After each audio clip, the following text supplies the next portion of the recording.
Halo, ketemu lagi kita di Hobi Kayu.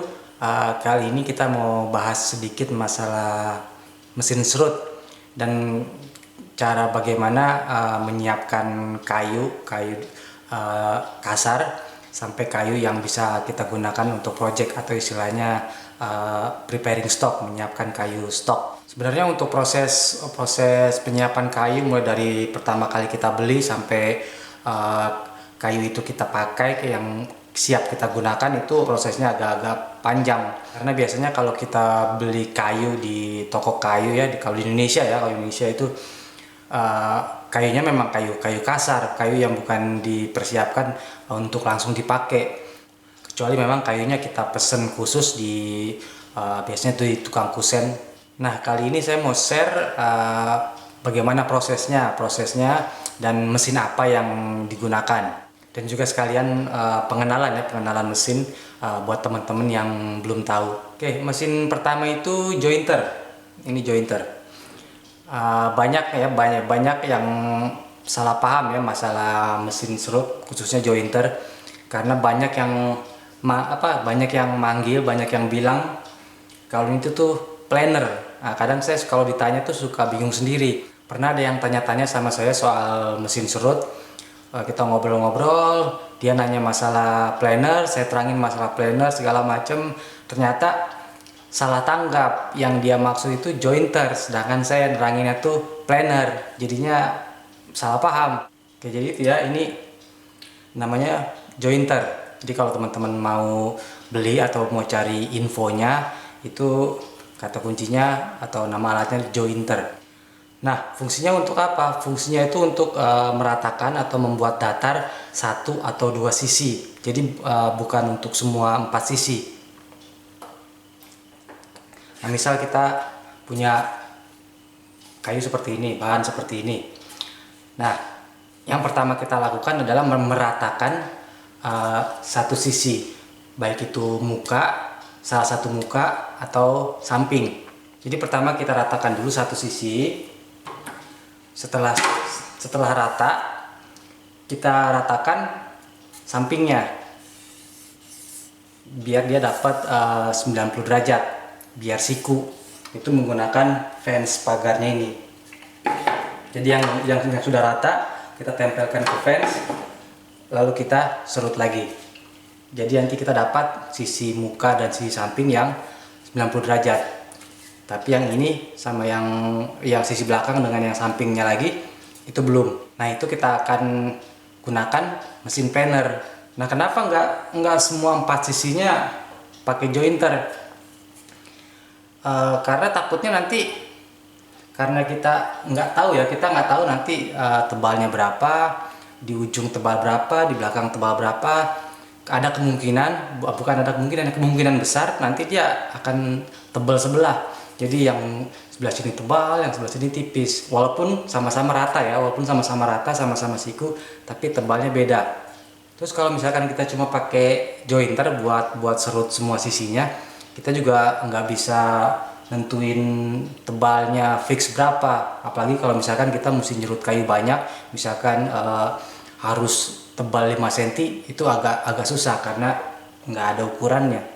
Nah, kalau misalkan kayunya seperti ini ya, papan ini, kalau misalkan sininya sudah rata, kita bisa langsung ratain sebelahnya pakai table saw. Karena sudah rata, tinggal tempelin aja ke fence, pasti yang di sini akan paralel, pasti akan rata paralel dengan yang sudah kita serut.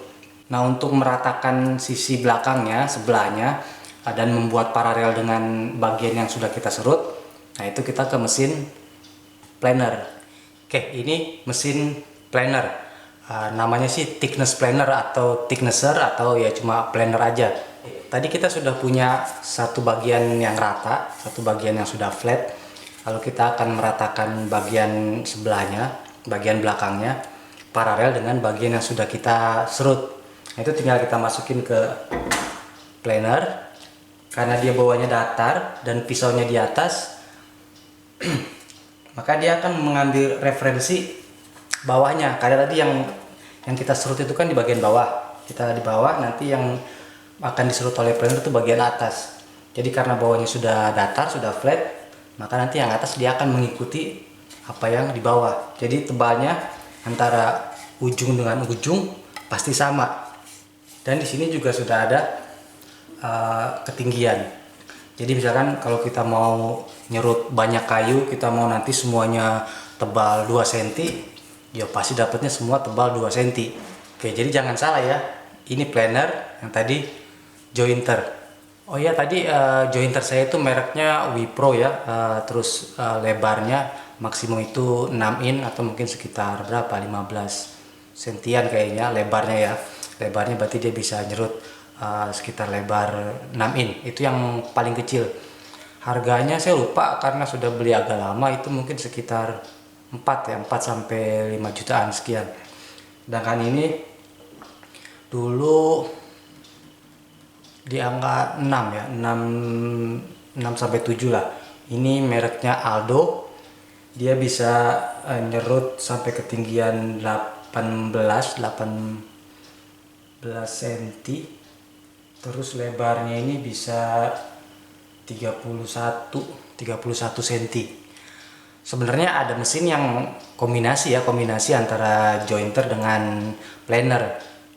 Harganya ya kayaknya sama, maksudnya kalau digabungin harganya kedua dengan beli satu mesin, harganya ya nggak jauh beda, hampir sama. Nah, kalau saya ditanya mesti beli yang mana dulu, jointer atau beli planer, biasanya saya jawab beli planer dulu, beli ini dulu. Sebab fungsi jointer bisa diakalin pakai planer. Jadi kita bisa bikin jig atau alat bantu buat meratakan satu sisi ya, persis seperti fungsinya jointer di planer. Makanya kalau ada yang tanya, saya saranin beli thickness planer dulu, atau kalau mau sekalian ya beli yang kombinasi. Alternatifnya ya untuk menggantikan kedua mesin tadi ya, itu ya pakai mesin surut tangan atau biasa disebut power planer seperti ini. Sebenarnya ini udah cukup ya kalau cuma untuk kebutuhan nyerut, apalagi cuma untuk nyerut balok.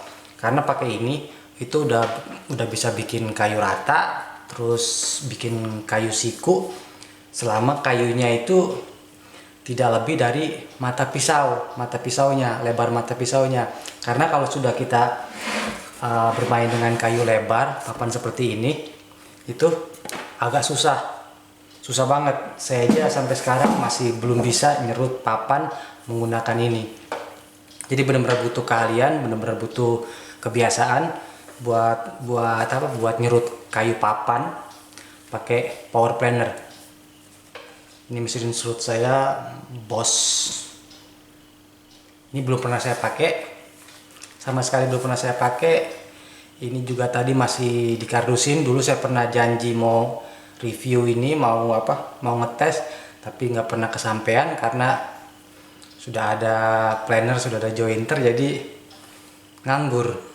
Alternatif lain ya serut manual, tapi ya namanya mainan kayu ya, serut manual itu ada aja lah dibutuhin. Bukan berarti teman-teman harus beli yang seperti ini ya, enggak, kan banyak macamnya, banyak modelnya. Kuncinya kan cuma satu, pisaunya tajam. Kalau misalkan punya seperti ini tapi nggak pernah diasah kan sama aja. Atau pakai seperti yang saya punya. Ini serutan jempol, serutan mini. Ini sering banget saya pakai sampai sudah mulai rusak.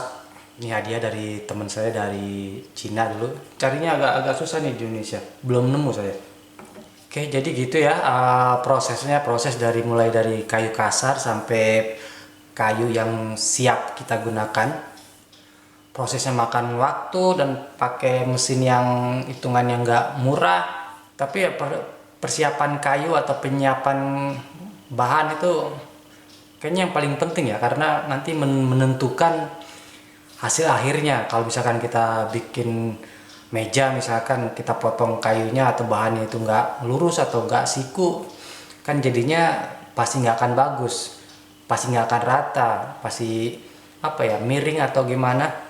Jadi ya memang persiapan kayu itu salah satu salah satu langkah proses yang paling penting. Oke, kayaknya segitu aja video singkatnya pengenalan alat mesin-mesin serut. Semoga membantu ya, semoga membantu teman-teman dan semoga juga menjawab pertanyaan teman-teman yang kemarin-kemarin belum saya jawab soal mesin serut. Buat yang mau tanya-tanya lebih lanjut bisa ke forum kita di hobikayu.com atau di Facebook kita atau di video ini di YouTube ya, di komentar di bawah. Dan jangan lupa untuk terus berkarya, terus memberikan inspirasi buat kita semua, dan sampai jumpa.